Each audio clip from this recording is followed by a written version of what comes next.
जब तक नगीना का विकास नहीं होगा तो देश कैसे विकसित हो जाएगा। नगीना के लोगों के बारे में सोचो, रोजगार की व्यवस्था नहीं है। सीएजी से स्वतंत्र और सख्त जांच करवाओ।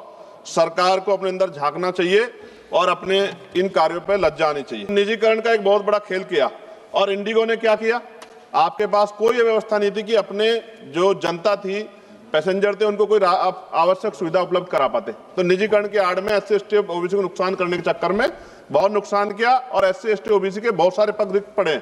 भ्रष्टाचार चरम पर। टेलीकॉम में बड़ी कंपनियों को जीवन रेखा देकर जब 1.2 करोड़ नौजवान बेरोजगार भटक रहे हैं, युवाओं के साथ छल क्यों कर रहे हो। 65 लाख बच्चों ने स्कूल छोड़ दिया, सरकार का डेटा, मंत्री ने जवाब दिया था। यूपी दूसरे नंबर पे, पहले पे गुजरात है।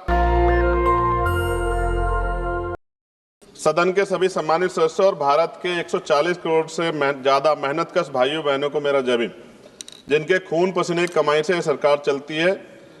यह 25-26 के पूरक अनुदान मांग का पहला बैच सरकार की घोर नाकामी का जीता जागता सबूत। कुल सकल अतिरिक्त व्यय 1.32 लाख करोड़ रुपए का, लेकिन वास्तविक नगद खर्च सिर्फ 41,455 करोड़। बाकी 90,812 करोड़ की कथित बचत के नाम पर छिपाकर हिसाब चुकता करने का खेल। फरवरी को मुख्य बजट असत्य और खोखला साबित हो गया। बड़े बड़े वादे किए थे, अब इमरजेंसी में अतिरिक्त पैसे मांग रहे हैं। यह कोई मामूली गलती नहीं बल्कि सुनियोजित लूट और जनता के साथ विश्वासघात है। हम जोरदार मांग करते हैं कि शून्य आधारित बजटिंग तुरंत लागू करो। सीएजी से स्वतंत्र और सख्त जांच करवाओ। सरकार को अपने अंदर झांकना चाहिए और अपने इन कार्यों पर लज्जा आनी चाहिए।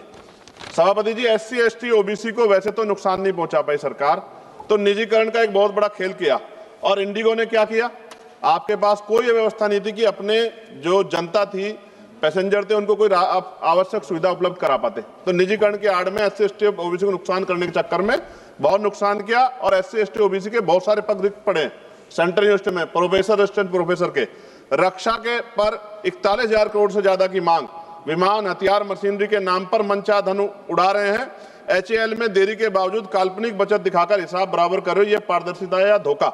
गृह मंत्रालय का खर्च फट पड़ा है जनगणना, आईसीटी और क्षेत्रीय पैकेज के नाम पर, लेकिन मणिपुर में आज भी हजारों लोग बेघर सड़कों पर भटक रहे हैं। सुरक्षा बल तैनात है, लेकिन शांति और पुनर्वास कहां? यह दिखावा है या वास्तविक सुरक्षा? मानवीय संकटों को नजरअंदाज मत करो। दिव्यांगों को मजबूत करने के लिए कोई योजना नहीं बनाई। भ्रष्टाचार चरम पर। टेलीकॉम में बड़ी कंपनियों को जीवन रेखा देकर जब 1.2 करोड़ नौजवान बेरोजगार भटक रहे हैं, युवाओं के साथ छल क्यों कर रहे हो। युवाओं को किसके भरोसे छोड़ रखा है? युवाओं ने क्या बिगाड़ा आपको? यह जनता का खुला अपमान है। सफाई कर्मचारी आज भी सीवर में मर रहा है और हम चांद पे चले गए। विदेश मंत्रालय विदेशी प्रोजेक्ट में फिजूल खर्ची कर रहा है, जबकि घर के बच्चे स्कूल छोड़ रहे हैं। 65 लाख बच्चों ने स्कूल छोड़ दिया, सरकार का डेटा, मंत्री ने जवाब दिया था। यूपी दूसरे नंबर पे, पहले पे गुजरात है। स्वास्थ्य सेवाएं लाचार है, विकलांगों को मामूली मदद, संस्कृति विरासत सड़ रही है। सभापति जी, क्षेत्रीय असमानता बढ़ा रहे हो। कुछ यूटीज को फोकस करके गांव कस्बों को बुला दे, जबकि भारत गांव में निवास करता है। माननीय सभापति जी, यह दस्तावेज देश की अर्थव्यवस्था गहरा आघात है। हम इसे पूरी ताकत से खारिज करते हैं। या तो तुरंत सुधार हो, शून्य आधारित बट्टी, सीएजी के गहन जांच और हर रुपए का परिणाम आधारित ऑडिट होना चाहिए। साथ साथ सभापति जी, उर्वर विभाग पर 18,525 करोड़ रुपए का भारी अतिरिक्त मांग। विदेश से आयातित उर्वरकों को प्राथमिकता देकर हमारे किसानों का खून निचोड़ रही है। आत्मनिर्भर भारत का ढोंग रखते हो, लेकिन आयात पर निर्भरता बढ़ाकर मिट्टी को बंजर बना रहे हो। हर साल हजारों किसान आत्महत्या कर रहे हैं। एमएसपी की गुहार अनसुनी पड़ रही है।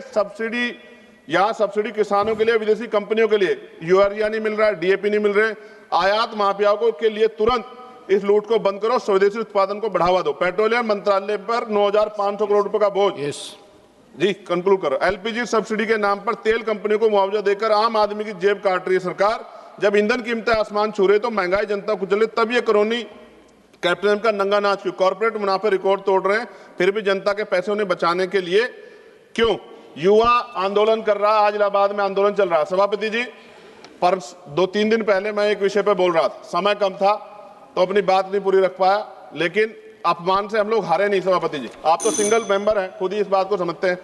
तो मैंने यहां जाके मेरे साथियों ने कहा कि आपको कम समय दिया। मैंने कहा भाई वहां संख्या आधारित है, हम लोग संख्या बढ़ाएंगे, हम लोग मेहनत करेंगे, संख्या बढ़ाएंगे। और मैं आपसे आग्रह करता हूं, हमारी फाइनेंस मिनिस्टर बैठी है, एमपी लैड बढ़ाया जाए। 5 करोड़ में विकास नहीं हो रहा है सर क्षेत्रों में, मैं आपको सच बता रहा हूं। सभापति जी खत्म कर रहा हूं। विकास नहीं हो रहा 5 करोड़ में, दिल्ली में 10 करोड़। और जब तक नगीना का विकास नहीं होगा तो देश कैसे विकसित हो जाएगा? नगीना के लोगों के बारे में सोचो, रोजगार की व्यवस्था नहीं है। धन्यवाद सभापति जी। जय भीम, जय भारत, जय संविधान, जय मंडल, जय जोहार, और किसानों की जय, जवानों की जय। धन्यवाद। नेशनल दस्तक की आपसे गुजारिश है कि अगर इसको बचाना चाहते हैं तो नेशनल दस्तक को सब्सक्राइब करने के लिए रेड कलर के सब्सक्राइब बटन को दबाएं, फिर बेल आइकन की घंटी दबाएं। नेशनल दस्तक को बचाने के लिए बहुत जरूरी है कि हर खबर को शेयर करें, लाइक करें, कमेंट जरूर करें।